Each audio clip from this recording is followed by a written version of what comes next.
Hi friends. So match number 101 విషయానికొస్తే మాత్రం Haryana Steelers versus Telugu Titans యొక్క మ్యాచ్ అయితే ఉండడం అయితే జరిగింది.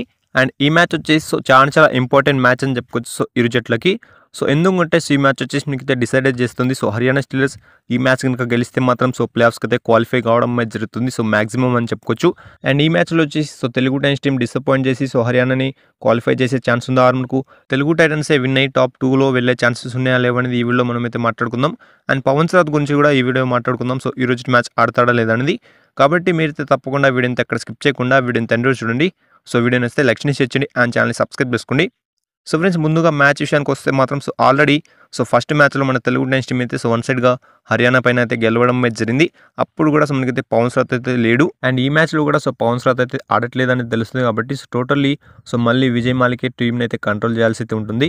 అప్పుడే మన తెలుగు టైటన్స్ అయితే మళ్ళీ హర్యానా పైన విన్ అయ్యే ఛాన్సెస్ అనేవి ఎక్కువ కనిపిస్తుంటాయి. కాబట్టి అండ్ ఇప్పుడు వచ్చేసి మనకైతే మ్యాచ్ ప్రివ్యూ విషయానికి వస్తే మాత్రం ఆల్రెడీ మనకైతే పవన్ శ్రాత్ ఆడట్లేదని తెలుస్తుంది. కాబట్టి టోటల్లీ వచ్చేసి విజయ్ మాలిక్ అండ్ ఆశీష్ నెహ్వాల్ పైన అయితే ప్రెషర్ అయితే పెరగడం అయితే జరుగుతుంది. మనకైతే రైడింగ్ డిపార్ట్మెంట్లో మనకు ప్రఫుల్ కూడా లాస్ట్ మ్యాచ్లో ఛాన్స్లా బాగా అయితే ఆడి మనకైతే ఆల్అౌట్ నుంచి అయితే సేవ్ చేశాడు. కాబట్టి నాకు తెలిసి ప్రఫుల్ వచ్చేసి ఈ మ్యాచ్లో తప్పకుండా స్టార్టింగ్ 7లో కనిపించే ఛాన్స్ అయితే ఉంది. అది కూడా మంజీత్ ప్లేస్లో అని చెప్పుకోవచ్చు. కాబట్టి అండ్ ఇక డిఫెండర్స్ విషయానికి వస్తే మాత్రం లాస్ట్ మ్యాచ్లో వచ్చేసి కృషిందల్ వచ్చేసి అంతగా సక్సెస్ అయితే కాలేకపోయాడు. అండ్ మెయిన్గా శంకర్ గడాయ్ కూడా అంతలా ట్యాకిల్స్ కూడా మిగతా ఇనిషియేట్ అయితే చేయలేకపోయాడు. కాబట్టి చూద్దాం.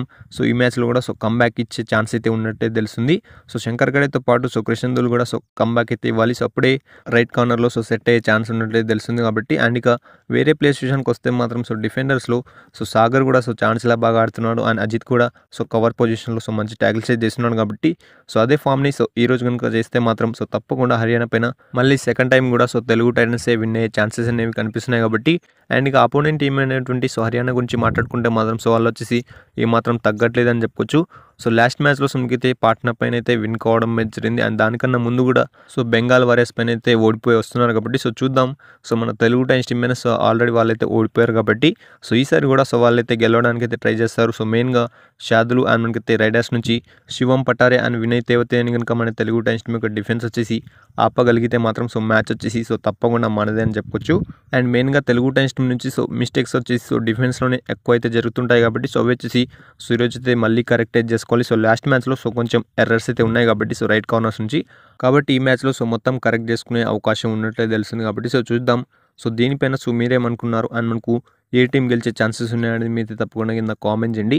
అండ్ ఫైనలీ ఈ వీడియోకి అయితే ఎంత అని చెప్పుకోవచ్చు. కాబట్టి ఇలాంటి వీడియోస్ కోసం వీడియోని లైక్ చేయండి అండ్ ఛానల్ని సబ్స్క్రైబ్ చేసుకోండి.